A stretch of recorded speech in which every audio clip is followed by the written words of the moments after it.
Bonsoir Emma et bonsoir à tous. Ce soir dans la Tech Zone, vous êtes très nombreux à attendre avec impatience l'arrivée de Starlink au Fénois.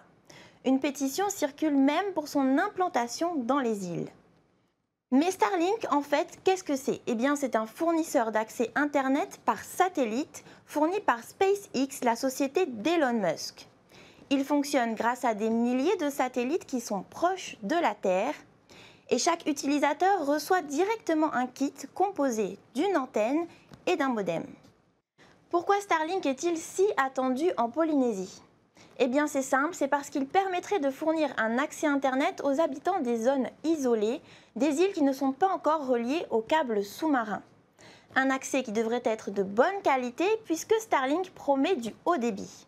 En théorie, Starlink est déjà accessible partout, mais en pratique, il faut des autorisations. En métropole, Starlink est autorisé depuis 2021.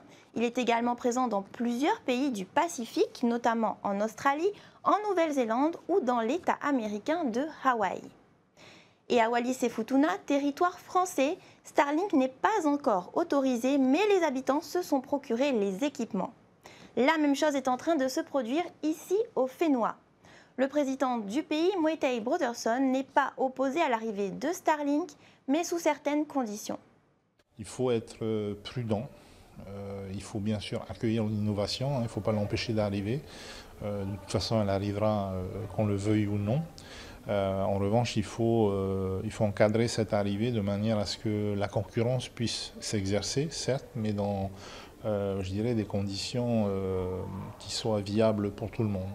La question qui va se poser, c'est est-ce qu'on autorise Starlink à venir là où les opérateurs actuels fournissent déjà un service de qualité au travers du câble et de la fibre. Je vais certainement avoir des discussions directement avec la direction de Starlink. Et à propos de nos opérateurs actuels, qu'en pense Onati, filiale de l'OPT?